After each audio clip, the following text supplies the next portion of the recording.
मोनिका आपका स्वागत करती हूँ एक अपने नए ब्लॉग में। और आज हम बात करेंगे सिजेरियन के बारे में। सिजेरियन ऑपरेशन जो कि एक बच्चे को जन्म देने के लिए बहुत ज़रूरी उस पर किया जाता है। कोई भी पेरेंट्स, कोई भी माँ नहीं चाहती कि उसका पेट सिजेरियन से मतलब कि कटे, कुछ भी दिक्कत हो, क्योंकि सिजेरियन कहने में बहुत आसान है पर जिस पे बीतती है वही जानता है। बहुत कॉम्प्लिकेशंस होते हैं सिजेरियन में, जैसे कि मेरे केस में भी हुआ है। बट महादेव का इतना बड़ा हाथ था मेरे सर पे कि मैं उस चीज़ से आराम से निकल गई। के बाद दूसरा, मैंने गवर्नमेंट से कराई अपनी डिलीवरी। किस लिए? कि भाई एक तो पैसा बचेगा, ज़्यादा पैसा नहीं लगेगा।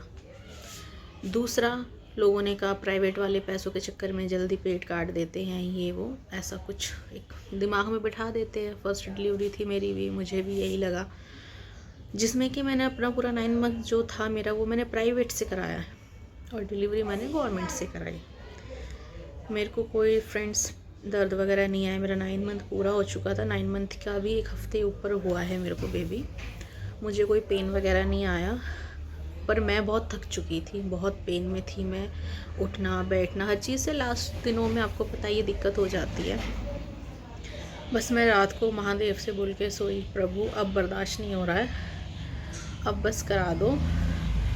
और बस कल मंडे है और कल ही 6 तारीख है और अब मेरा करा दो, मेरी इच्छा थी।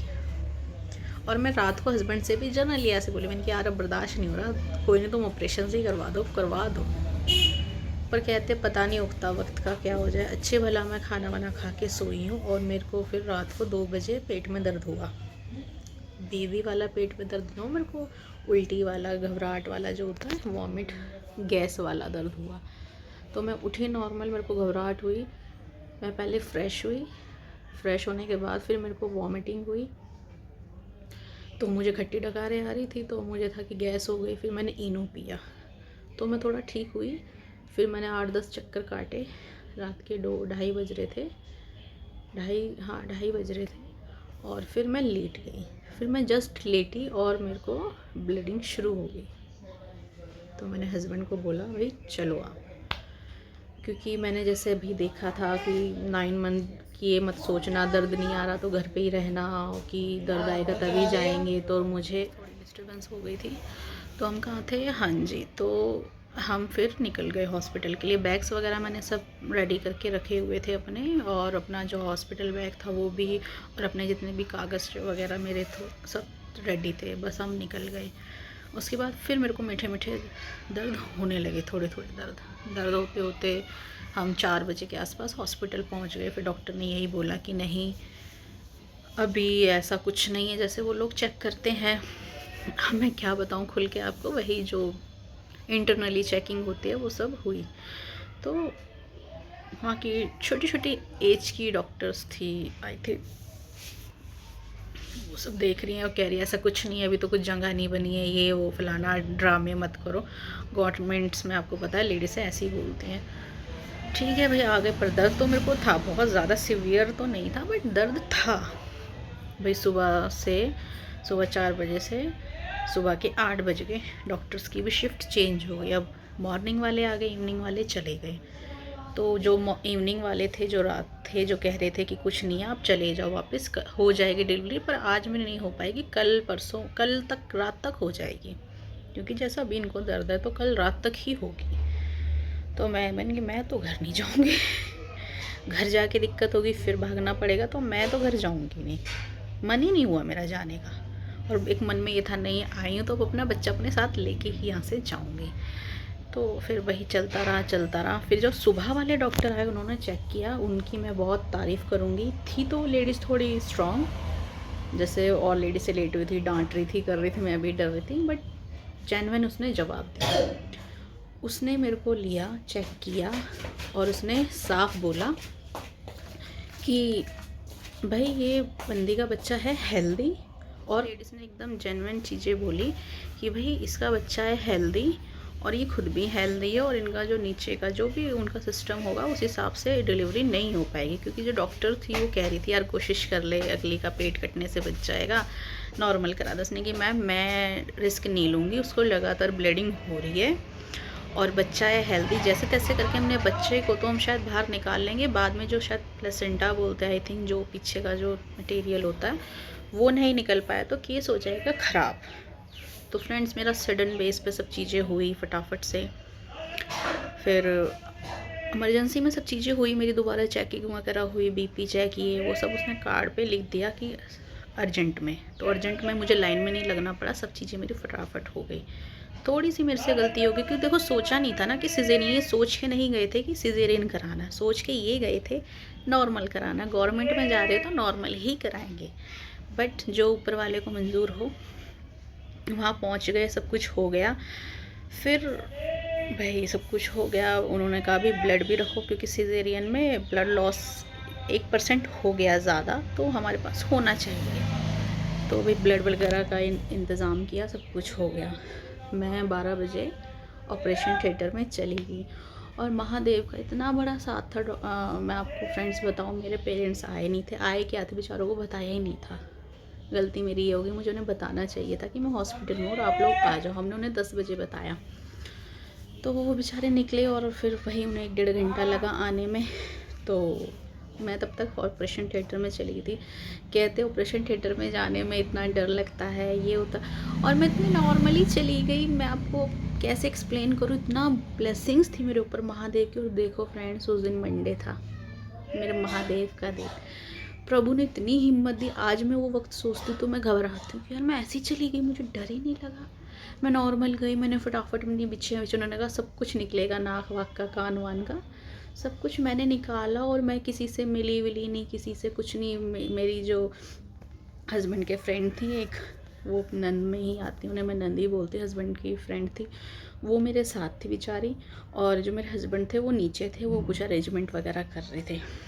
बस मैं गई, उसने मेरा सारा सामान लिया। ज्वेलरी, उन्होंने कहा अपने किसी रिलेटिव्स को अपनी ज्वेलरीज दे दो, ज्वेलरी वगैरह मैंने उसको दी और मैं अंदर चली गई।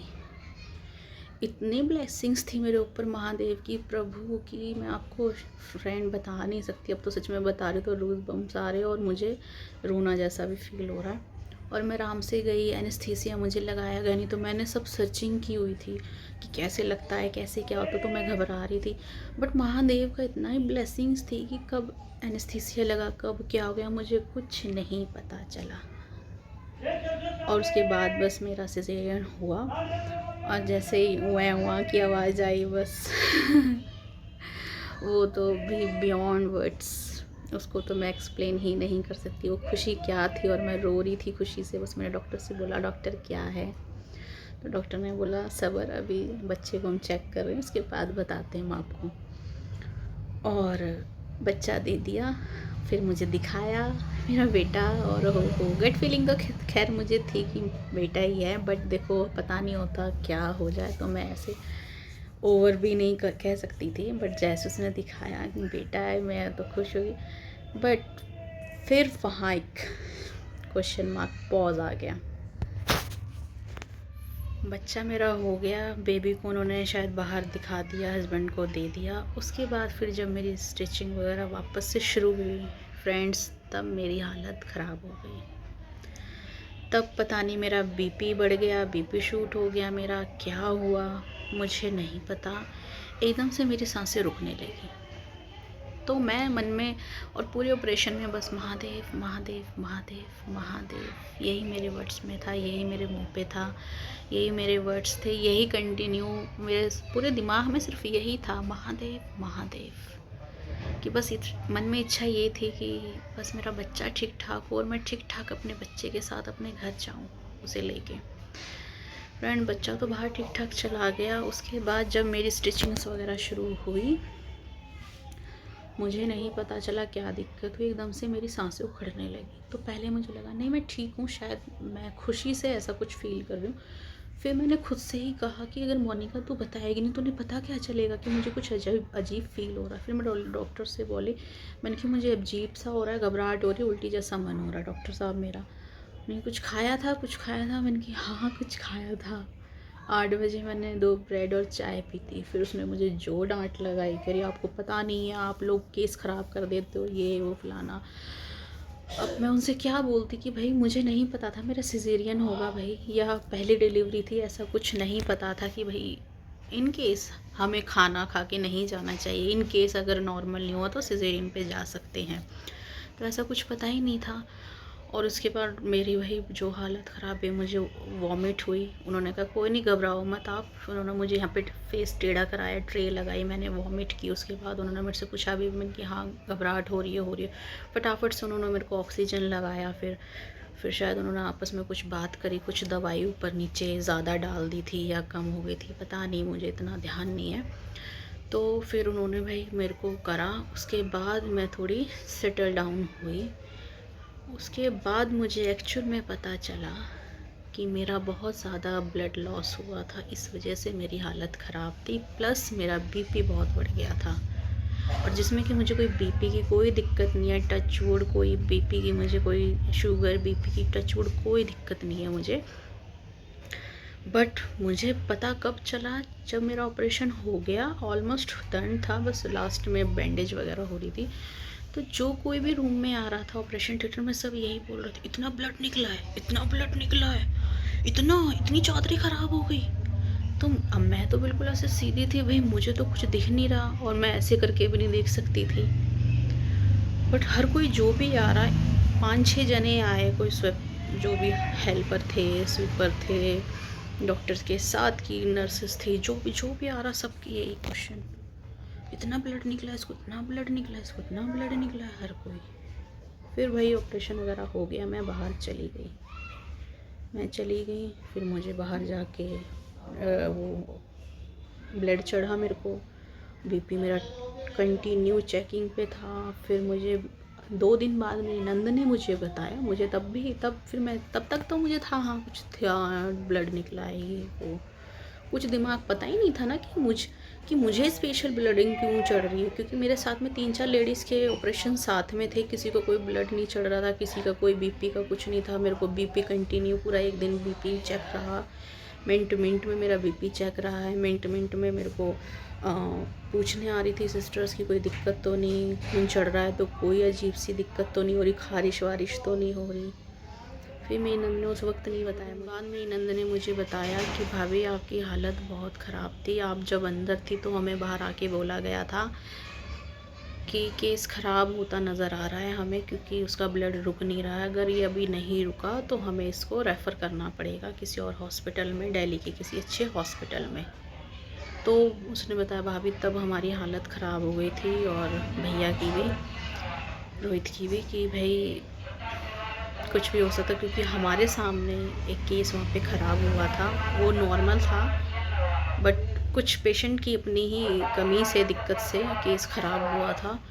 तो हम, मतलब कि वो कहती हम बहुत घबरा गए थे भाभी जब हमें ये पता चला था। मैं तो बस यही कहती कि सब ठीक ठाक रहे, तो बस यही है, मैं ठीक रही, महादेव की कृपा थी। मैंने कि प्रभु ऐसा ना करना कि बच्चा तो आ जाए और मुझे कुछ हो जाए, और मैंने जितनी मन्नतों से उसे मांगा और मैं उसे ना देख पाऊँ, पाल पाऊँ, तो क्या रह जाएगा। तो बस यही था कि भाई ठीक ठाक आ गए उनकी कृपा से, महादेव की इतनी कृपा थी कि मंडे था और 6 तारीख थी और बारिश भी हुई। बहुत, मतलब कि बहुत अलग था, एक्सप्लेन कैसे बताऊँ आपको, चीज़ें बहुत अच्छा था सब कुछ, और प्रभु ने बहुत साथ दिया, इतनी कृपा रखी अपनी कि मैं एकदम ठीक ठाक रही। ब्लड वगैरह सब अच्छे से चढ़ गया, बीपी कुछ बार ऊपर नीचे नहीं हुआ, क्योंकि डॉक्टर्स ने यही कहा था अगर दोबारा बीपी बढ़ा तो दिक्कत हो सकती है। उसके बाद तब तक तो मैं फिर चलो ठीक हो गई। असली दिक्कत आई फर्स्ट वॉक में, जब आप ना इस तरफ हो पा रहे थे या आप ना इस तरफ हो पा रहे थे, असली दिक्कत आई तब। और उससे भी असली दिक्कत आई तब जब आप घर जाते हो और आप बच्चे को फीड कराने के लिए ना इस तरफ हो सकते ना उस तरफ। हॉस्पिटल में फीडिंग के टाइम पे क्या था, नर्सेस थोड़ी हेल्प कर देती है, जैसे भी करके हो जाता है, बट असली दिक्कत आती है घर पे। तो कहना बहुत आसान होता है लोगों का कि सिजेरियन करा लिया, पेट जानबूझ के घटा लिया।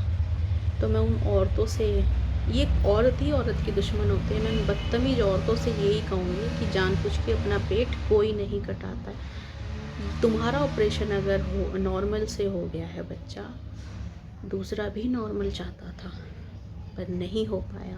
अगर मुझे सिजेरियन ही कराना होता या किसी को भी, तो वो प्राइवेट में जाएगा। गवर्नमेंट में जल्दी से कोई नहीं जाता है। गवर्नमेंट में इंसान तब जाता है जब एक उस पर पैसा ना हो और एक वो पेट नहीं कटाना चाहता हो। और मेरे हिसाब से गवर्नमेंट्स भी बहुत अच्छे हॉस्पिटल है और प्राइवेट्स भी। डिपेंड करता है आपकी बॉडी पे कि आपकी स्थिति उस वक्त कैसी है। डॉक्टर वो देखता है, वो ये सोच के नहीं कि मेरे पास आई गवर्नमेंट में तो मैं नॉर्मल ही करूँ, या प्राइवेट वाला ये नहीं सोचता मेरे पास आई है तो मैं सिजेरियन ही करूँ, मुझे पैसा काटना है। ये बहुत बड़ी बेवकूफ़ी है उन लोगों की जो ये सोचते हैं कि जानबूझ के कोई नहीं कराता है। आपका 1 मिनट का बोलना उसे 2-3 साल लगते हैं रिकवर होने में। ऊपर के स्टिचेस फिर 6 महीने में ठीक हो जाते हैं, लेकिन अंदर लेयर दर लेयर जो कटी है ना, उसको समय लगता है। क्यों डॉक्टर बोलते हैं कि सेकंड बेबी के लिए कम से कम वो बोलते हैं 5 साल, पर कम से कम 3 साल तो वो 5 साल इसलिए बोलते हैं कि नॉर्मल मिडिल क्लास लोग 5 साल नहीं रुकेंगे, 3 साल पे कर ही देंगे। तो इसलिए वो 5 साल बोलते हैं कि 5 साल बोलेंगे तब ये 3 साल पे आके 2-3 साल पे रुकेंगे, क्योंकि अंदर के जो स्टिचेस होते हैं उन्हें कम से कम 2 साल लगते हैं पकने के लिए, ठीक होने के लिए। तो ये जो 2 बातें लोग बना देते ना, उन्हें 2 कौड़ी का ही कहूँगी, जो ये बातें ऐसे बोल देते हैं कि पेट कटा लिया। कोई जानबूझ के पेट नहीं कटाता है भाई, टाइम के हिसाब से होती है चीज़ें। फ्रेंड्स, जिसका भी सिजेरियन होने वाला, मतलब कि बेबी होने वाला है, तो आप दोनों चीज़ें लेके चले, नॉर्मल भी और सिजेरियन भी। तो आपको दोनों की नॉलेज होनी चाहिए। ऐसे हुआ तो मुझे अपनी देखभाल ऐसे करनी है, और ऐसे हुआ तो मुझे देखभाल ऐसे करनी है। और अपने आप को बिल्कुल अकेला मत रखना सिजेरियन के या नॉर्मल के बाद। मोस्टली वैसे सिजेरियन के बाद ही दिक्कत आती है। मैंने सुना था कि भाई मूड स्विंग्स होते हैं, पोस्टमार्टम डिप्रेशन होता है, वो मेरे साथ हुआ है, मैं अपनी बता रही हूँ। इतने हार्मोन्स चेंज होते हैं ना, मैं सोचती थी क्या होता है, क्यों होता है। इतने चेंज होते हैं कि अपने आप आपको रोना आता है, अपने आप चुप चुप रहते हो। तो इसीलिए बोला जाता है कि जच्चा को, माँ को अकेला नहीं छोड़ना चाहिए। अगर उसके मूड स्विंग्स भी हो रहे हैं, उसको पोस्टमार्टम डिप्रेशन भी हो रहा है, तो उसके पास एक माहौल अच्छा रहेगा तो उस चीज़ से वो निकल जाएगी। तो अगर आपके इन-लॉज़ अच्छे हैं तो उनके साथ रहिए। अगर ऐसा आपका माहौल नहीं है तो आप प्लीज़ अपने या तो मायके में कराएं या मायके वालों को अपने साथ रखें। कहने का मतलब है मेरा कि अपने आप को अकेला मत रखिए। अकेला तो बिल्कुल मत रखिए, कोई ना कोई आपके साथ रहना चाहिए, चाहे वो आपकी बहन हो, चाहे माँ हो, चाहे भाभी हो, जिससे आपकी अच्छी बनती है या जो उस वक्त आपके साथ अवेलेबल हो सकता है, ज़रूर रखिए। वो समय बहुत इम्पॉर्टेंट होता है। और मैं हस्बैंड से भी कहूँगी, जो हस्बैंड्स होते हैं भाई, उनकी ड्यूटी है, लंबी है, छोटी है, जैसे भी है, बट अपनी वाइफ को टाइम दो। वो टाइम ऐसा होता है, इतने मूड स्विंग्स होते हैं भाई, वो हज़ारों हार्मोन्स चेंज हो रहे होते हैं उस वक्त। फीडिंग का एक अलग टेंशन, आप उठ नहीं सकते, आप दूसरों पर डिपेंड होते हो, आप बैठ नहीं सकते तब भी आप दूसरों पर डिपेंड होते हो। खाने में लिमिटेशंस सोचते हैं लोग, बट कोई लिमिटेशंस नहीं होती।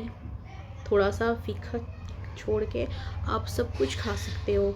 ये कोई नहीं होता कि ऐसा नहीं खाते, वैसा नहीं खाते। सिर्फ एक दूध मना किया जाता क्योंकि उससे आपके टाँकों में पस आ सकती है।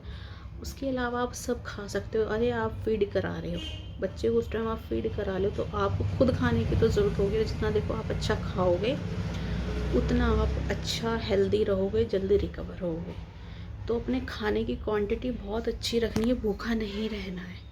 मैं अपनी आप बीती बता रही हूँ हर तरह से। तो भाई जिनकी डिलीवरी होने वाली है या हो चुकी है, रिसेंटली हुई है, तो भैया अपना बहुत ध्यान रखिए। अगर आप नॉन वेज खाते हैं तो नॉन वेज में आप बकरे के जो पैर होते हैं उसका सूप पियो, बहुत फ़ायदेमंद है। खाली खिचड़ी दलिया इन पे डिपेंड मत रहना। इनसे आपको कितनी ताकत मिलेगी इन चीज़ों से। इनसे सिर्फ एक अच्छा दूध बनेगा। आप खिचड़ी और दलिया जितना खाओगे ना तो आपका दूध अच्छा बनेगा, आप बच्चे को दूध अच्छा दे पाओगे। बट आपको भी तो भाई प्रोटीन चाहिए, जान चाहिए, तो आपको प्रॉपर खाना खाना है। 2 चपाती ले लो, पतली पतली सब्जी लो, सलाद लो, एक टाइम नॉन वेज लो। और जो देखो आप मीठा वगैरह जो भी पंजीरे वगैरह दे रहे हो वो तो एक्सटर्नल है ही है, बाकी सब खा सकते हैं। वो पहले मिथ था कि घी घा नहीं खा सकते, 14-15 दिन तक घी नहीं खाएंगे, वही सिजेरियन हुआ है तो नॉर्मल में खा लेते हैं, सिजेरियन में नहीं खा सकते, ऐसा कुछ नहीं है, सब खा सकते हैं। और ये मैं अपनी तरफ से नहीं बता रही हूँ, मुझे डॉक्टर ने बताया है और वो एक्चुअल में ऐसा होता था। मैं सच में घी उस पर थी, क्या बोलते हैं, दलिया खिचड़ी पे, और मुझे भूख लगती थी और मैं शर्म से मांग नहीं पाती थी। भाई मुझे शक है कि कितना खा रही है भाई, ये सोच के डॉक्टर ने इतनी, और उससे ज़्यादा मुझे बोलने की तो मैं किसको क्या बोलती, मेरे टाँकों ने बता दिया। मैं जब टाँके कटवाने गई, डॉक्टर ने मेरा पेट देखा, कहता है इसके साथ जो आया उसको बुलाओ। साहब बोला मेरी सास को, कह रही इसकी सेवा नहीं हो रही क्या। मेरी सास बोली वही मुझे डांट पड़वा रही, तू खाती नहीं है। मैंने की मम्मी मैंने कुछ नहीं बोला है, आप देख लो। वो वहीं थे, ऐसे दरवाजे के बाहर ही थे मेरे हस्बैंड और मेरी सास। मेरी माता जी उनके टाँके बता रहे, अगर ये अच्छा खाती तो ये टाँके जल्दी से भर जाते, अभी तक इसके टाँके भरे नहीं है, ध्यान रखो। तो जितना आप जल्दी अच्छा खाओगे आपके टाँके उतनी जल्दी भर जाएंगे अच्छे से, मतलब कि वो सूख जाएंगे, कहने का मतलब ये है। तो भाई अपना ध्यान रखो, अपना खान पान रखो, आपका यही खाना यही पान, और आपकी सर्दियों की डिलीवरी है या गर्मियों की, अपने आप को ढक के रखो। मुझे किसी ने नहीं बताया, थोड़ी सी चूक हो गई मेरी शुरू के दिनों में, बाकी तो बाद में मेरी मम्मी ने मुझे संभाल लिया, बट शुरू के दिनों में मेरी सास ने मुझे नहीं बताया कि प्रॉपर ढक के रखना है शरीर, या सर में तेल भर के रखना है। मुझे नहीं पता था। मैं नॉर्मली सर्दियाँ होती जैसे एक स्वेटर डालते हैं कपड़े के ऊपर, नॉर्मल एक स्वेटर था, सर पे टोपा था, पैरों में मोजे थे, नॉर्मल थी। मेरे को उस वक्त मेरा सर्दियों का जापा था जनवरी का, तो अगर नॉर्मल एक जो मैं नॉर्मली एक स्वेटर पहनती हूँ, वो नॉर्मल की बजाय मुझे 2 स्वेटर डालने चाहिए थे, दबा के अपना शरीर रखना चाहिए था, जो उस वक्त दबा के नहीं रखा, जो मैं आज तक झेल रही हूँ। आप यकीन करोगे फ्रेंड्स, अगर मेरे सर्दी में बाहर अब हाथ रह जाते तो मेरे हाथ अकड़ जाते हैं। तो मैं बस वही करूँगी जो मुझ पे बीती है, वही आपको सलाह दे रही हूँ कि अपने आप का ध्यान रखें, अच्छे से खाएं पिए, और बिल्कुल अपने आप को कवर करके रखें। आपकी सर्दी की डिलीवरी है तो, और मीठी मीठी गर्मियों में भी डिलीवरी होती है तो भी अपने आप को कवर करके रखें, और अच्छे से खाना पीना अपना रखें। जितना अच्छा खाना पीना रखोगे उतना दूध अच्छा आएगा, उतनी आपके अंदर से वीकनेस ख़त्म होगी, उतनी आपको ताकत मिलेगी, उतने आप जल्दी रिकवर होगे। तो अपना खूब ध्यान रखिए और अपने आसपास का माहौल बहुत अच्छा रखिए। तो बस यही था कि आप लोग बस अपना सिजेरियन सेशन जो मेरा रहा है वो आपसे शेयर करूं। तो प्लीज़ फ्रेंड्स बताइएगा आपको मेरी ये आप बीती वीडियो सी सेक्शन की कैसे लगी। अच्छी लगी तो उसको लाइक और मेरे चैनल को सब्सक्राइब ज़रूर करना। मिलते हैं कल के एक नए वीडियो में, तब तक के लिए बाय, गुड नाइट।